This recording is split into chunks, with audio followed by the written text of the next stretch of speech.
Good morning, student. So today we are going to start our next unit, unit third, that is magnetic effect of current and magnetism. इसमें भी हम लोग अपना fourth chapter start करेंगे, that is moving charges and magnetic effect. सबसे पहली बात हम लोगों ने इलेक्ट्रोस्टैटिक में क्या पढ़ा?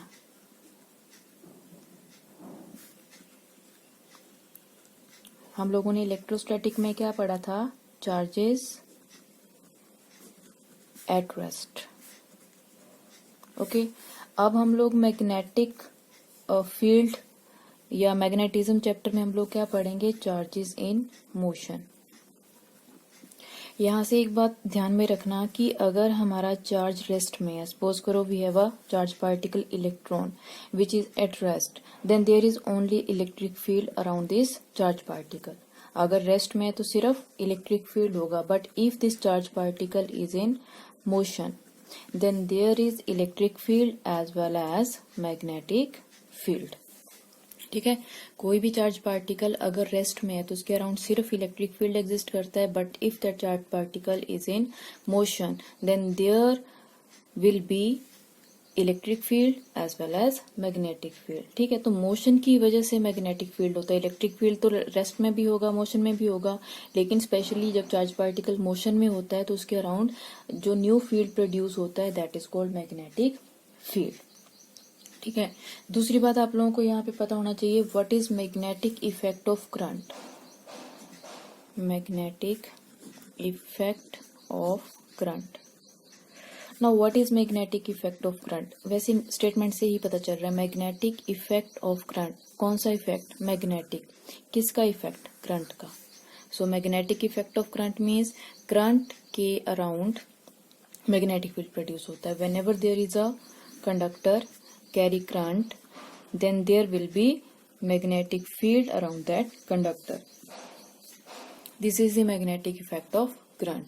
ठीक है, सो किसी भी करंट कैरिंग कंडक्टर के अराउंड क्या प्रोड्यूस होता है? Magnetic field. क्योंकि करंट कैरिंग कंडक्टर में चार्जेस मूव करते हैं और चार्जेस मूव करेंगे तो क्या प्रोड्यूस होता है? Magnetic field. सो अगर हमारे पास एक करंट कैरिंग कंडक्टर है, so there are large number of charge particle that move through that conductor, so that's why there is magnetic field around that conductor, but that is negligible, जिसकी वजह से हम उसको observe नहीं कर सकते हैं. कोई अगर मेटालिक बॉडी पड़ी है, तो आयरन की बॉडी पड़ी है, तो उसको वायर्स कैच थोड़ी करती हैं, क्योंकि वो लेस क्वांटिटी में होता है, नेग्लिजिबल होता है. ठीक है, उसके बाद एक एक्सपेरिमेंट आपकी बुक में एक्सप्लेन किया हुआ है, अरेस्टेड एक्सपेरिमेंट, जिसने एक्सप्लेन किया था कि करंट की डायरेक्शन के साथ मैग्नेटिक फील्ड की डायरेक्शन भी चेंज होती है. ठीक है, सो 3 पॉइंट्स उसने क्लियर किए एक्सपेरिमेंट से. एक्सपेरिमेंट किया था उसने. सो एक्सपेरिमेंट में उसने फर्स्ट ऑफ ऑल क्या कंसीडर किया? A conductor. Suppose this is a conductor that is A and B. This is a variable resistor. Further it is connected with a battery, then along with a switch. Okay, so suppose करो initially की is open. की open है, no current will flow through this conductor. So if we place a needle, suppose karo this is compass needle which is placed near this conductor, so it shows no deflection. But whenever we close this switch, जैसे हम लोग switch को close करेंगे, current flow करेगा through the conductor, क्योंकि circuit हमारा complete हो जाएगा. ठीक है, सर्किट कंप्लीट होगा, then current flows from the circuit and current flows from positive to negative. This is the direction of current. So as current start to flow from this conductor from B to A, this needle shows the deflection. This compass needle shows the deflection in one direction. पहले straight थी, उसके बाद थोड़ी सी क्या हो जाएगी? ये deflect. Suppose करो in first case this shows the deflection in this case. Okay, in this direction. So एक पॉइंट तो यहाँ से क्लियर हो गया कि whenever current passes through any conductor, then magnetic field is produced around that conductor because this compass needle shows the deflection. First point is clear. Second point क्या है? Second point में उसने क्या किया? सर्किट तो सेम ही लेना है, conductor भी सेम लेना है. Here we have a switch, this is B, but यहाँ पे हम लोगों ने करंट की डायरेक्शन चेंज कर देनी। करंट की डायरेक्शन चेंज करने के लिए हमने क्या करना, बैटरी की डायरेक्शन चेंज कर देनी। फिर ऊपर पॉजिटिव और नीचे नेगेटिव, यहाँ पे उल्टा था ना, नेगेटिव एंड पॉजिटिव, और करंट की डायरेक्शन चेंज हो जाएगी। फर्स्ट केस में current is flowing from B to A, second case में current is flowing from A to B, तो direction of current change. So जिस टाइम ये सेकेंड पार्ट किया गया इस एक्सपेरिमेंट का, तो उसने क्या ऑब्जर्व किया कि फर्स्ट केस में अगर नीडल इस डायरेक्शन में डिफ्लेक्शन शो कर रही थी, तो सेकंड केस में that needle shows the deflection in opposite direction. ठीक है, ये इसका सेकंड पार्ट है। यहाँ से सेकंड पार्ट क्लियर हो गया। सेकंड पार्ट क्या क्लियर हो गया कि जैसे हम लोगों ने करंट की डायरेक्शन चेंज की, the direction of magnetic field as well changed, क्योंकि तभी उसकी डिफ्लेक्शन की डायरेक्शन चेंज हुई ना, क्योंकि मैग्नेटिक फील्ड की डायरेक्शन चेंज होगी। ठीक है, उसके बाद एक और थर्ड पॉइंट यहाँ पे एक और ऑब्जर्व किया गया कि अगर हम लोग यहाँ पे नंबर ऑफ सेल्स इंक्रीज कर दें, नंबर ऑफ सेल इंक्रीज कर दिया मतलब हम लोगों ने जो अमाउंट ऑफ करंट फ्लो कर रहा है थ्रू दिस कंडक्टर उसको इंक्रीज कर दिया, और जैसे हम लोग करंट को इंक्रीज करेंगे इसमें डिफ्लेक्शन और ज्यादा हो जाएगी। ठीक है, अब ज्यादा डिफ्लेक्शन का मतलब क्या है, ज्यादा मैग्नेटिक फील्ड प्रोड्यूस हो रहा है वहां पे। ठीक है, तो ये जो ओरेस्टन ने एक्सपेरिमेंट किया था, यहाँ से 3 कंक्लूजन्स निकाले। फर्स्ट कंक्लूजन ये था कि whenever current is flowing to a conductor then magnetic field is produced around that conductor. Second conclusion क्या था कि whenever the direction of current is changed the direction of magnetic field is also changed. और third point क्या है कि whenever the magnitude of electric current is increased then deflection is also increased. It means to say that magnetic field is also increased. That depends on the quantity of current. ठीक है, उसके बाद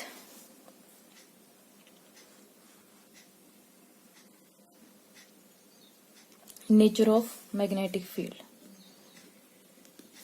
nature of magnetic field.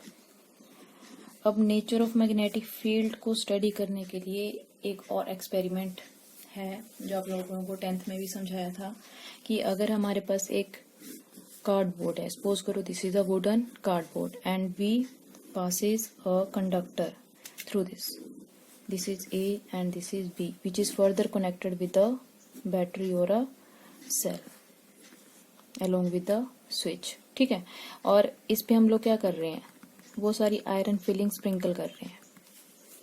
Iron filling, iron का powder like होता है कि बिल्कुल छोटे छोटे पीसेस होते हैं आयरन के, just like a powder. Okay, तो आयरन फिलिंग को हम लोगों ने यहाँ पे स्प्रिंकल कर दिया है।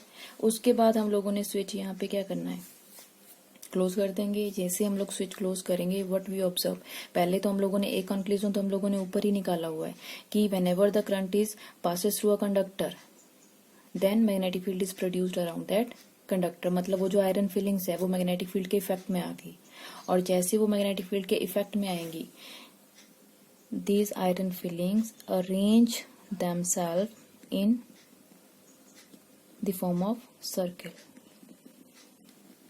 like this. ठीक है, एकदम से सर्कल की फॉर्म में अपने आप को एडजस्ट कर लेंगी।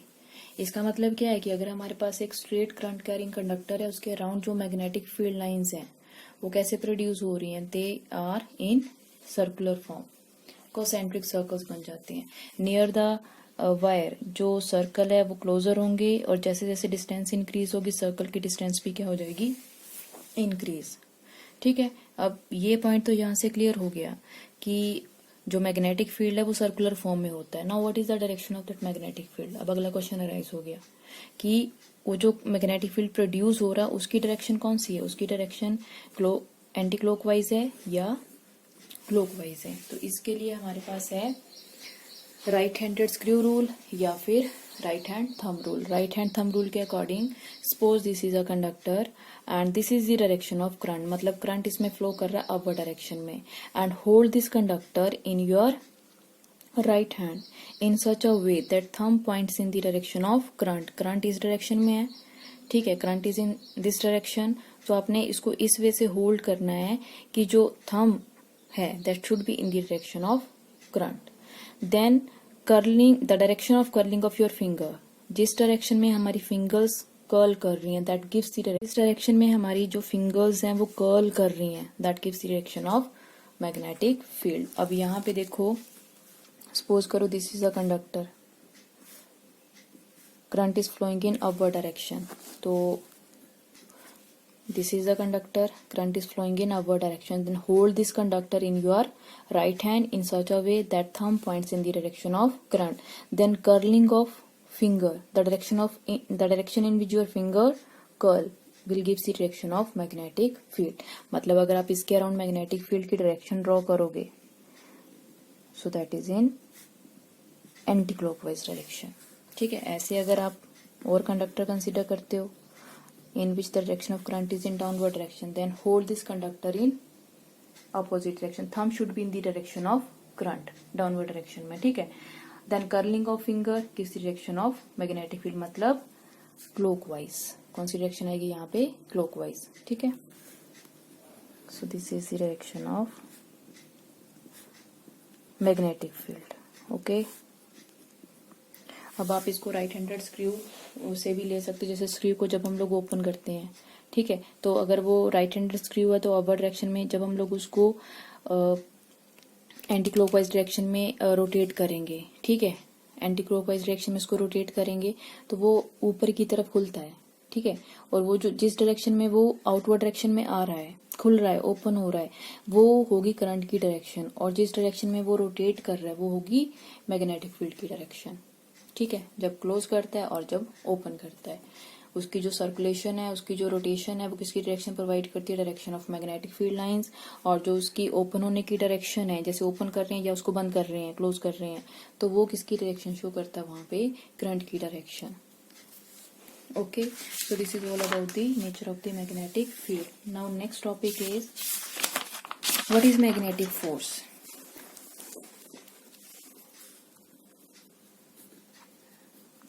मैग्नेटिक फोर्स और मैग्नेटिक फील्ड. अब मैग्नेटिक फील्ड की एक और टर्म मैं यहाँ पे बता देती हूँ कि if we have a current carrying conductor, then there is a region around this current carrying conductor within which the force is experienced by another conductor, that is called magnetic field. Or we can say that a region around a current carrying conductor, that is called its magnetic field. वो उसका अपना magnetic field होगा. Reason उसके around जहाँ पे उसका magnetic field exist करता है उसको हम लोग क्या बोलते हैं, मैग्नेटिक फील्ड.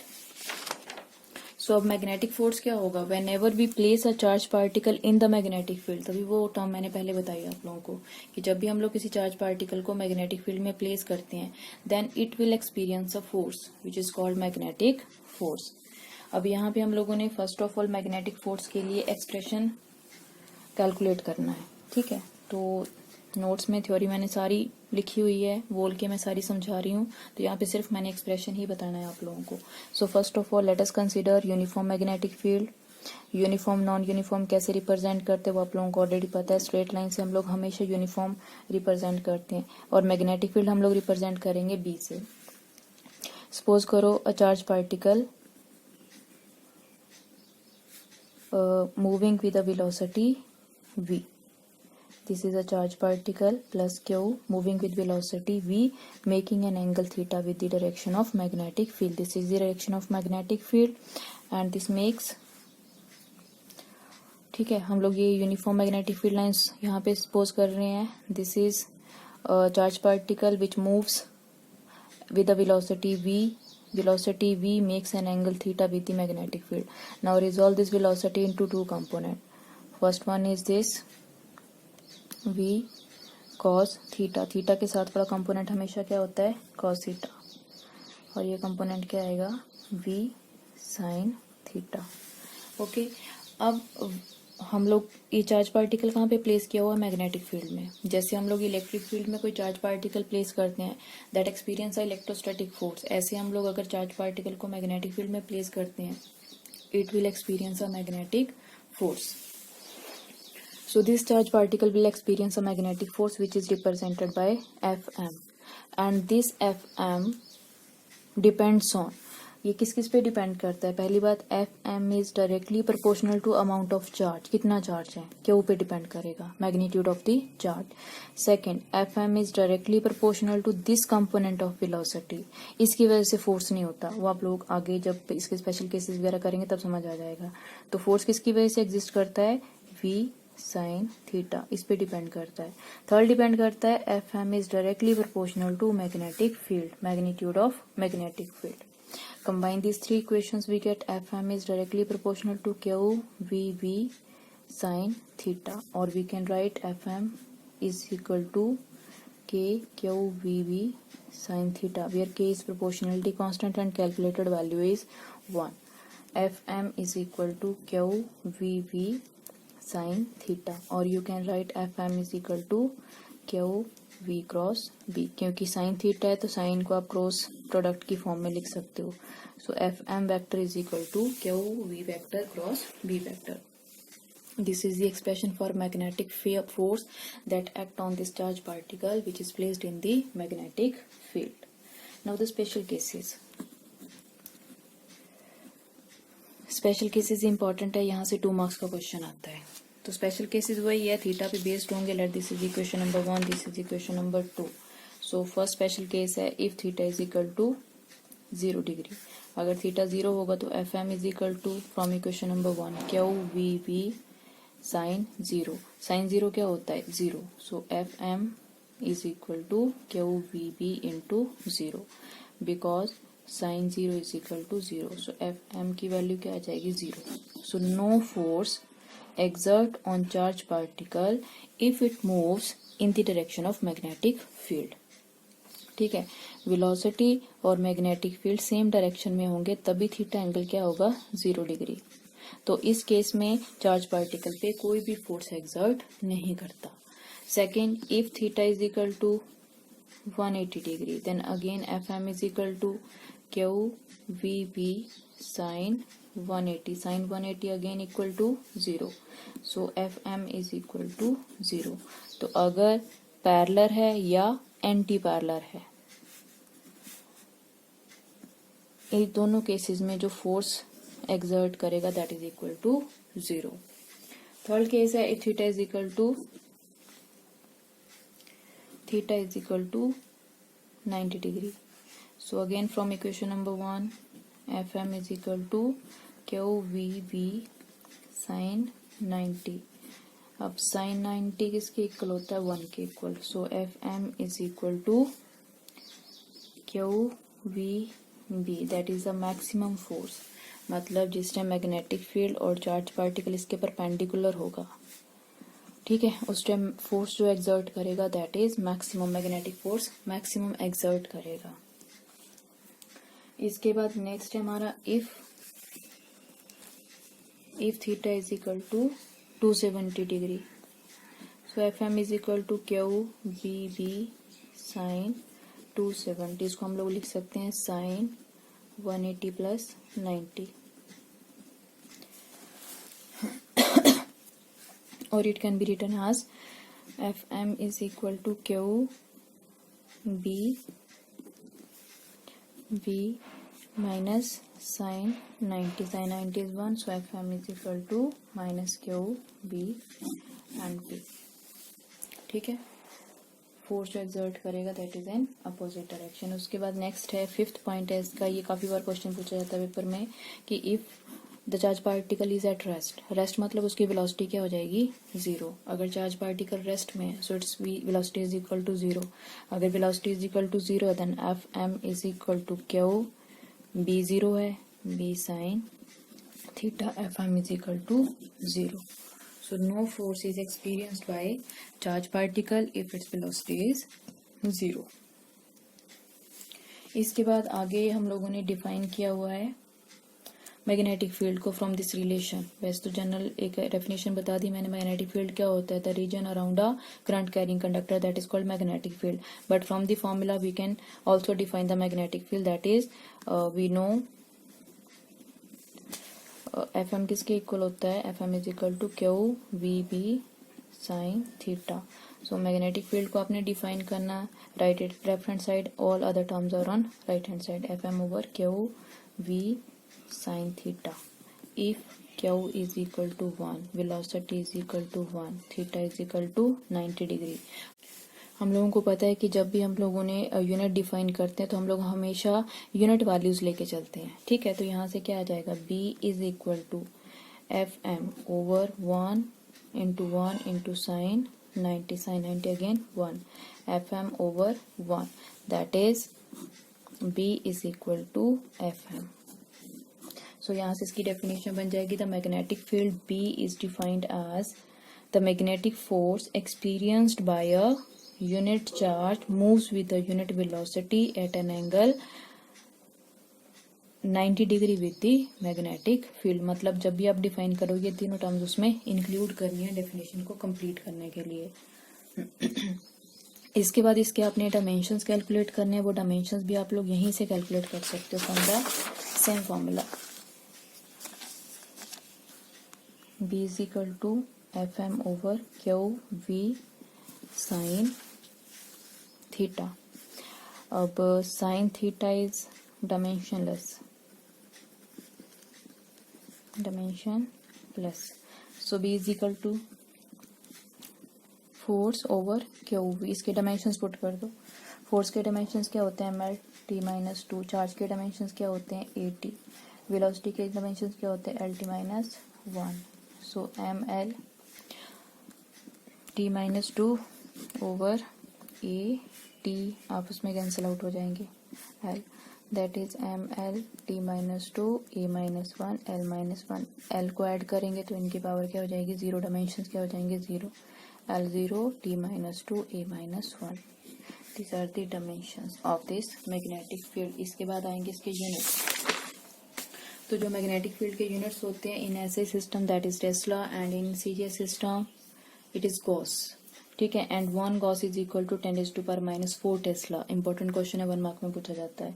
इसके बाद आगे similarity between properties of magnetic field and electric field है, यू कैन रीड इट. सो दोनों वेक्टर क्वांटिटीज है. एक प्रॉपर्टी ये बता रखी है, सिमिलरिटी बता रखी है कि दोनों ही वेक्टर क्वांटिटीज हैं. It has 3 relevance, 3-dimensional space relevance like electric field. यहाँ पे देखो magnetic field is a vector quantity like electric field. It has 3-dimensional relevance like electric field. It can be time dependent like electric field. Electric will be time dependent. It is also time dependent. ठीक है. Magnetic field B depends on permeability whereas electric field depends on permittivity. ये वहाँ पे बताया था आप लोगों को जब इलेक्ट्रिक फील्ड करवाया था. More than one magnetic field can be added vectorally to give resultant field. मतलब वेक्टर की फॉर्म में उनको ऐड कर सकते हैं हम लोग. ठीक है, अगर हमारे पास एक से ज़्यादा मैग्नेटिक फील्ड हो तो हम लोग उनको एडअप कर सकते हैं. So the magnetic field also always superposition principle. Superposition principle आप लोगों को मैंने इलेक्ट्रिक फील्ड में बताए थे. ठीक है, कैसे हम लोग सुपरपोजिशन प्रिंसिपल का यूज करके वहाँ पे वैल्यूज फाइंड आउट करते हैं. किसकी वैल्यूज फाइंड आउट करते हैं? टोटल फोर्स की, जो बहुत सारे चार्ज पार्टिकल एक चार्ज पार्टिकल पे अप्लाई करते हैं. So this was the similarities between electric field and magnetic field. Knowledge के लिए पढ़ लेना इसको. And here interesting fact is that earth magnetic field is about 3.6 into 10⁻⁻5 Tesla. याद रखना, पूछा जा सकता है 1 मार्क के लिए. अच्छा, इसके बाद एक और टर्म आएगी यहाँ पे, लोरेंट्स फोर्स. लोरेंट्स फोर्स. अब लोरेंट्स फोर्स क्या होता है? देखो, एक ऐसा रीजन यहाँ पे इलेक्ट्रिक फील्ड और मैग्नेटिक फील्ड दोनों ही एग्जिस्ट करते हैं. तो अगर चार्ज पार्टिकल एक ऐसे स्पेस में मूव कर रहा है where electric field and magnetic field are present, then that charge particle experience force because of electric field and magnetic field, and total force is given by F is equal to Fe plus Fm. Fm is magnetic force and Fe is electrostatic force, and we know that Fe is equal to QE. Fm अभी हम लोगों ने calculate किया QV cross V.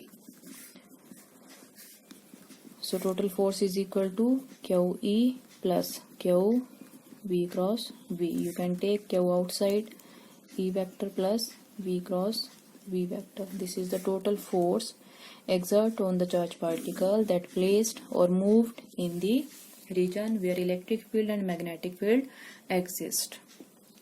Okay, this is called Lorentz force.